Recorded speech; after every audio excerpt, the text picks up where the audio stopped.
Riley and I are going to be in Chicago this week for like a radio summit. Still got new shows the rest of the week, though, so don't worry about that.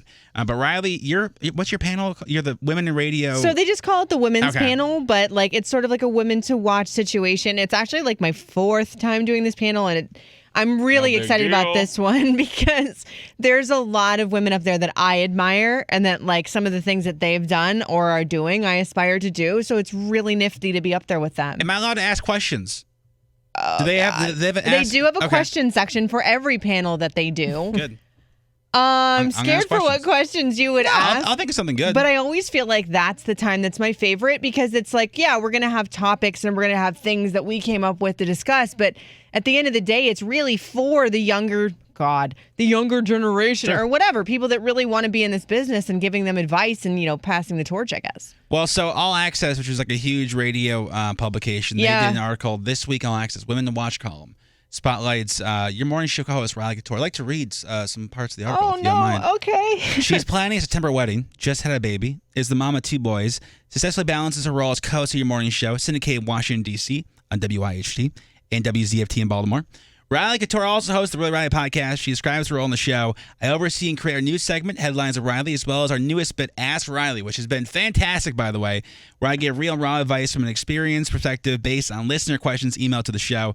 I'm the personality in the show that would tell you what it's like and isn't afraid to speak her mind, but will be your best friend in a heartbeat. That is true. There is nothing quite like the swift slap in the face of Riley advice that comes with love afterwards. I get that a lot. I feel like more so off the air because sometimes I just don't think. That's how I show my love. It's my love language. Her career started when she was a student. I started as an intern person at 93.3 FLZ in Tampa.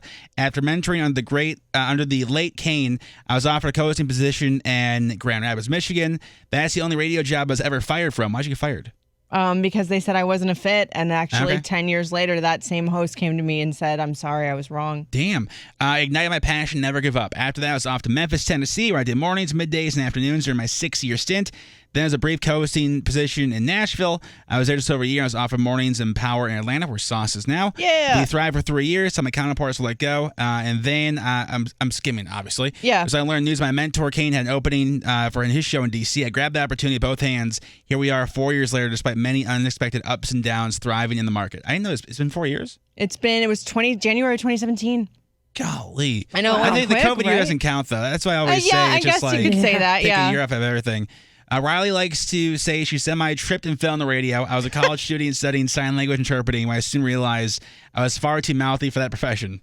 If that is not the most true sentence about that you are far too mouthy to be a sign language interpreter, I don't know what is. Growing up, I've been on stage in one way or another most of my life. Ballet, cheerleading, choir. I sang. Drama and pageants. So I want to put it to good use. Television is never really my thing. I figured I'd give radio a shot after that.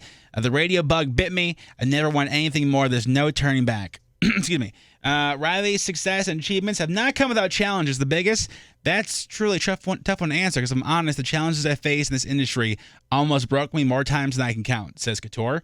Of the biggest is when I realized I had picked up my entire life to become part of a radio family that truly wasn't that. By the way, just for clarification, that's not here. That's yes, I did have to tell you that yesterday. Yes. I was like, I have literally had 7 different shows that I've been a part of. So thank God too, because I would have been like, oh, all right. It was anything. I was toxic. Learning that radio doesn't always love you back was tough too. It's amazing and glamorous at times, incredibly fulfilling in one moment, and heartbreaking in the next. That is 100% true. Mm-hmm. One greatest piece of advice I've ever got as a young intern was radio isn't a job, it's a lifestyle. Learning that lesson was sometimes tough for me, and pursuing my career, I've always I say goodbye to friends, family, and places I've loved. That's true too. You've moved 7 times? 7, yeah. I've only had to move 3, but that's still it's still a lot crossing state lines. The thing that always gets me through is remembering what a friend once asked me, Riley, do you have to go to the studio instead of coming to this party? My response was, none of this is have to. I wanted this career with everything I am, so it's worth every challenge. Every time I think my path to radio might be done, I get a DM from a listener that says how much I helped them in some way and snaps me back in the reality that I do love this job. If that's not a true thing, too, I've said this before a million times.